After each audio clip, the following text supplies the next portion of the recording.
There, look at the donkey. She's got it. Set the hook. Hey, welcome. I'm really excited to make this video, and I'll tell you why. I got this email from a friend of mine in Northern California who subscribed to this channel, and he is absolutely flat out excited to start fishing. And he had three questions that I want to be able to not only let him know, but let you know too, because these are questions that I used to always ask, okay? So real simple is, one is, what is the better fishing line? Monofilament, fluorocarbon, or braided line? Number two is, how do you determine when you buy a bait caster, what is right-handed or left-handed? Because that's what it is, right-handed or left-handed. How do you determine that?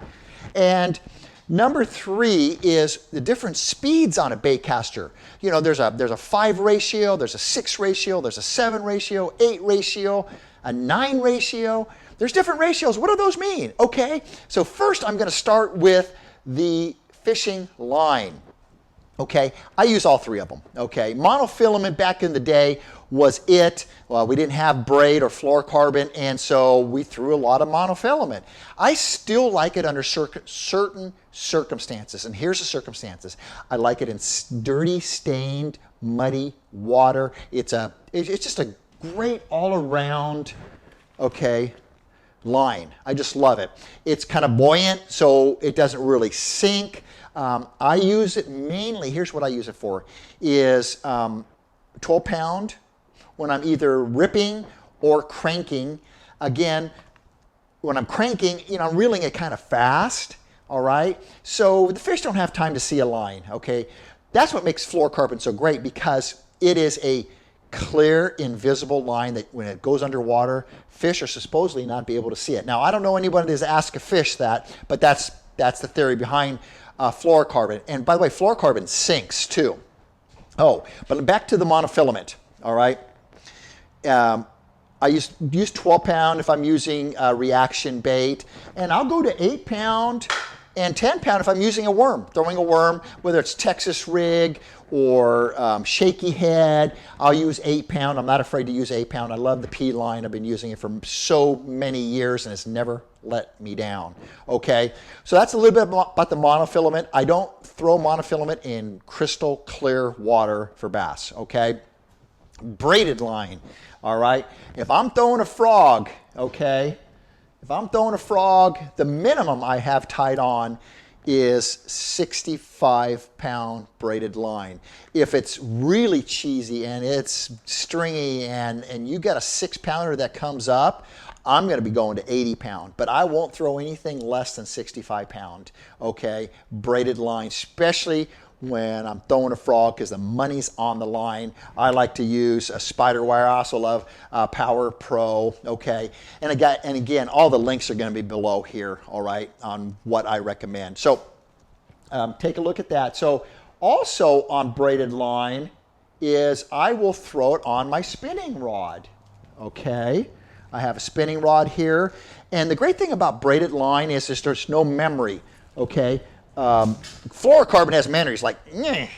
So what we've been doing, and I've been doing this for 20 years now plus, is found a knot, very important, that I'm able to tie the braid, which has no memory, goes around the spinning rod, has no memory, so it's really nice.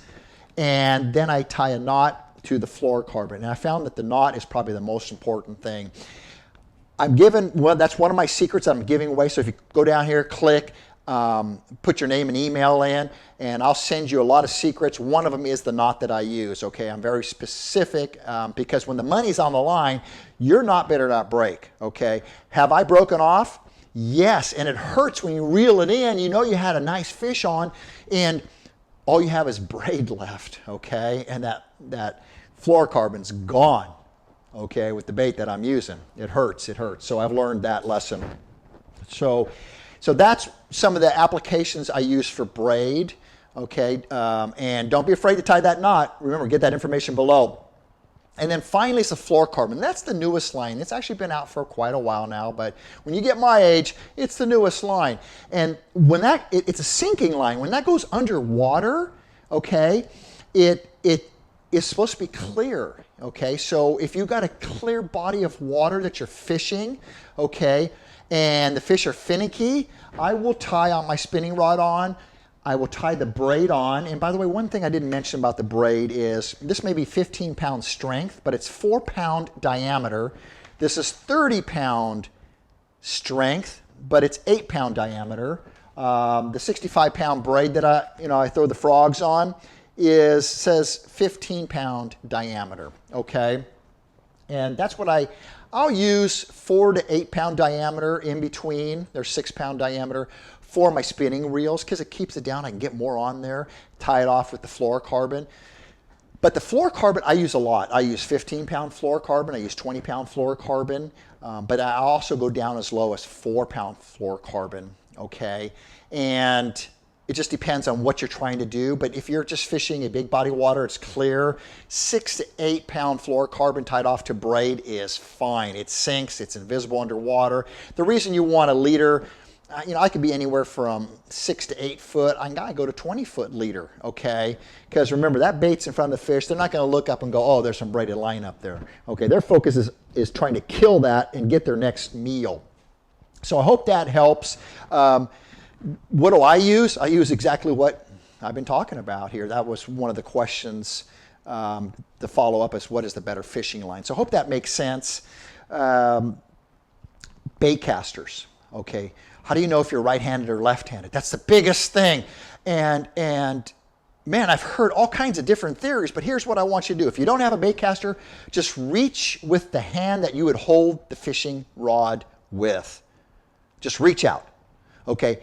In my case, it's a left hand. I just reach out to hold the rod.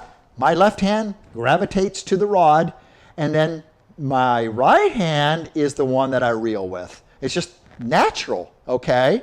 And that is a right-handed reel. I use a right-handed reel, okay? You may be opposite. So just pretend you're reaching out for your rod and pretend you start reeling. If that naturally falls on your right side, you're right-handed. Vice versa the other way, okay? Also, Paul's going to be getting some, again, reels and rods. Make sure you get these. These just cost a few dollars, and man, they just help, and they save from breaking tips off, okay? It just really adds that extra security, especially if you make an investment. You want to keep that investment, okay? The other thing that Paul had a great question on was, what does the ratios mean? He's looking at the 6 to 2 to the 7 to 1. Okay, that basically every time you take this and you go around one revolution, okay, that means that line comes in. So the higher it goes, the quicker that line comes in, the quicker you can get that fish in. Now it used to be everybody fished with a 5 ratio, 6 ratio, but I'm guessing about 15 years ago, I started upping it a little bit. I started going to 7s and 8s. I love 7s. So nowadays, it's kind of a common thing. Everyone's got a 7 or an 8. Some people even go 9, the ratio. So want to be comfortable? 7's going to work. 6 works too. It really just is about performance, okay? So remember, run revolution, the higher, the quicker that line comes in, okay? And I like it fast for fishing purposes because I don't want to give those fish, they got a small brain, give them just a little bit to think about, and the bait just goes by them. But man, you get that bait by them very quickly, and they're eating it. And that's, again, I'm using reaction baits, but even, like I say, even for regular fishing, you're just using worms and, drop shotting, Texas rig, shaky head, that's fine. 7's great. So I hope that answers some questions. As always, we're here to teach you how to catch more and bigger fish. And if you like what you see, hit subscribe, click that bell, and remember, you're always just one cast away.